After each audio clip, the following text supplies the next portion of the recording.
Halo sobat, ketemu lagi dengan saya Noah Sianturi. Kali ini kita akan membahas atau saya akan berbagi informasi tentang zona wilayah atau zona tata ruang di Jakarta. Ini sangat penting buat teman-teman yang mau berusaha atau bagi teman-teman juga yang mau mendirikan rumah, bangunan, atau untuk keperluan apapun yang memerlukan zonasi, teman-teman harus tahu ini. Oke, kita langsung aja. Yang pertama, teman-teman bisa masuk ke website Jakarta jakarta1.jakarta.go.id. Teman-teman bisa akses di sana. Di sini nanti kita akan lihat peta Jakarta ya. Ini kebutuhannya sangat banyak ya. Kalau teman-teman yang biasa ngurus perizinan di OSS ini harusnya sudah paham ya.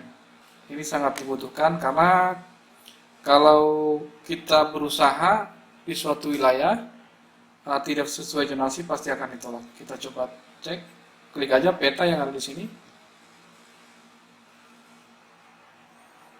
Oke, kita coba tunggu.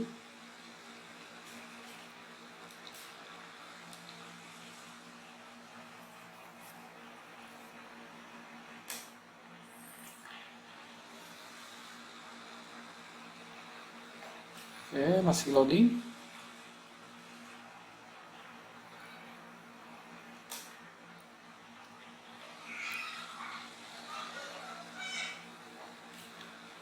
Oke, ini kita tutup saja. Oke, tampilan defaultnya seperti ini teman-teman. Oke, di sini teman-teman bisa cari sesuai dengan teman-teman yang butuhkan ya. Jadi ini adalah peta DKI Jakarta. Uh, di sini kita bisa melihat nanti zonasi. Zonasi itu fungsinya banyak. Misalnya zona di mana tempat usaha, di mana rumah tinggal, di mana ruang terbuka hijau dan lain-lain. Karena teman-teman harus tahu kalau sekarang itu tidak bisa sembarangan ya, tidak bisa juga sembarangan membangun suatu bangunan ya. Kalau misalnya zonanya zona hijau pasti tidak akan bisa untuk membangun rumah tinggal.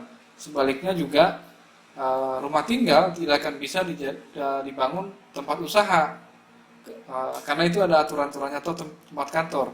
Kecuali mungkin rumah tinggal untuk UMKM masih dibolehkan, tapi kalau untuk perusahaan, PT dan sejenisnya pasti tidak dibolehkan. Oke, di sini teman-teman bisa scroll ke bawah. Oke, di sini teman-teman bisa melihat di sini ada peta atau peta guna lahan existing. Kita coba klik. Dicontreng, baru kita cari. Oke, maka akan terlihat di sini. Ini yang zona kuning ini, artinya ini untuk rumah tinggal ya. Yang kuning rumah tinggal, yang merah ini biasa untuk pemerintahan, yang warna, oke, kalau kita klik ini muncul. Oke, artinya yang kuning seperti ini boleh untuk rumah kecil, hunian, rumah kecil dan hunian ya. Kita coba yang merah ini. Oke, ini untuk perkantoran, pemerintahan dan sebagainya. Ini yang ungu biasanya boleh untuk tempat usaha. Oke, ini lembaga keuangan, usaha, jasa dan sebagainya. Kita coba yang ini. Ini biasanya untuk yang lahan kosong, pengguna lahan lain, kemudian biasa ada juga yang untuk ruang terbuka hijau atau seperti ini yang warna coklat ini untuk monumen ya, kayak lapangan olahraga. Di sini juga boleh. Oke. Sebagai contoh misalnya kita coba buat atau teman-teman mau cari zonasi suatu wilayah. Misalnya kita kasih contoh, kita coba cari titik koordinatnya. Kita coba epicentrum ya. Ini epicentrum. Mungkin salah satu. Oke, ini Pelajar Festival ya, kita coba. Kita akan ambil titik koordinatnya.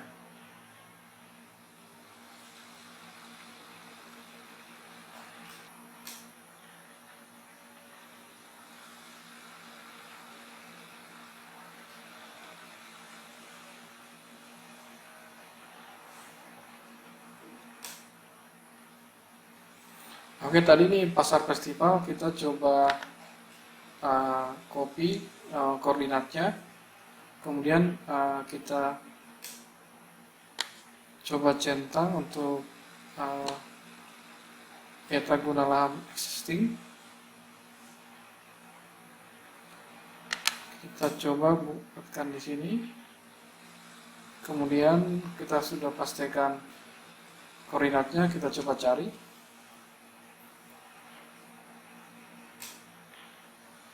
Jadi ini juga penting ya teman-teman, apabila teman-teman sewa ruko atau untuk tempat usaha, dilihat dulu zonasinya, jangan sampai pas mengajukan perizinan nanti ditolak seperti itu. Oke, ini nih untuk untuk pasar festival. Nah, di sini sudah kelihatan ya, lahan kosong, berarti ini untuk ruang terbuka hijau. Yang kuning ini untuk perumahan gitu. Teman-teman juga bisa lihat untuk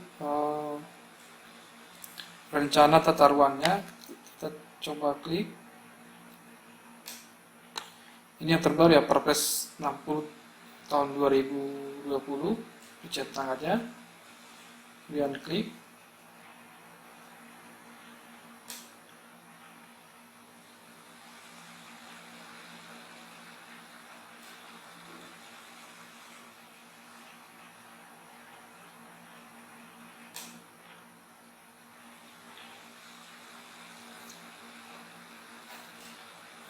Maka akan seperti ini, akan terlihat di mana rumah, atau ini kurang jelas ya kalau pakai Perpres ini. Kita coba yang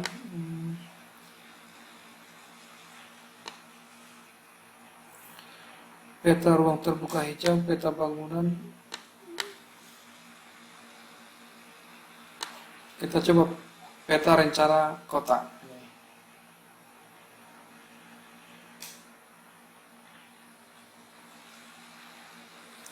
Ini akan terlihat mana K1, P1. Ini ada simbol-simbolnya. Ini yang warna kuning ini untuk perumahan.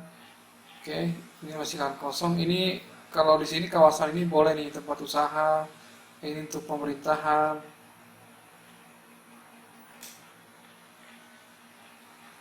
Oke, ini bisa terlihat kalau diklik ya. Ini zona hijau, kemudian ini yang coklat, kita coba. Zona perdagangan boleh di sini nih. Berarti tempat usaha boleh di sini. Kemudian ini pasti tidak boleh yang zona hijau, kita coba klik. Ini masih lahan kosong. Kalau ini kita coba. Oke, ini taman, ini tidak boleh. Jadi teman-teman seperti itu ya, untuk cari zona wilayah itu harus dicari dulu gitu. Apalagi jangan sampai misalnya saya pernah mengalami atau mengurus, ternyata bangunan yang dia sewa itu tidak sesuai zonasi gitu. Jadi mau digunakan alamat PT tidak bisa, nanti di PTSP atau di penanaman modal terpadu dia akan ditolak karena tidak sesuai zonasi gitu. Teman-teman juga kalau mau bangun rumah atau apa pasti harus dilihat dulu zonasinya gitu. Kayak misalnya di sini pasti di sini tidak boleh bangun rumah tinggal ya, karena zonasinya bukan buat rumah tinggal, ini buat perkantoran pemerintahan. Atau misalnya di zona kuning ini, di sini tidak boleh gitu. Jadi sudah cukup jelas ya teman-teman. Kemudian teman-teman juga sebenarnya tinggal memasukkan aja misalnya lokasinya di mana, copy aja titik lokasinya gitu. Kemudian saya juga mau ngasih tahu bahwa teman-teman bisa juga melakukan unduh peta ya. Teman-teman juga bisa melakukan download peta. Misalnya di sini nanti ada juga peta perjonasi ya, dan di perkecamatan ada juga, bisa teman-teman download. Oke, ke sini tinggal scroll ke bawah. Oh, ini masih loading, tapi nggak apa-apa. Di sini ada pilihan zonasi, klik aja.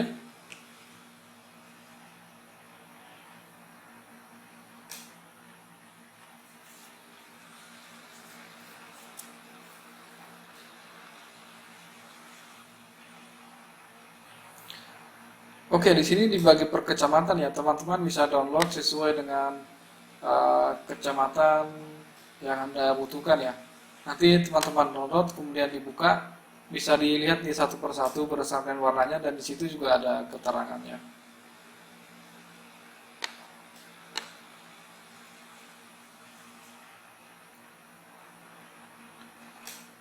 Oke, teman-teman, itu aja dari saya. Semoga informasi ini bermanfaat buat teman-teman yang ingin berusaha atau mengalami kendala. Teman-teman juga bisa komen di bawah ya. Kita akan saling berbagi dan sharing pengetahuan dan sharing juga pengalaman saya. Oke, itu aja dari saya. Jangan lupa di like, subscribe, dan aktifkan tombol loncengnya ya guys. Terima kasih.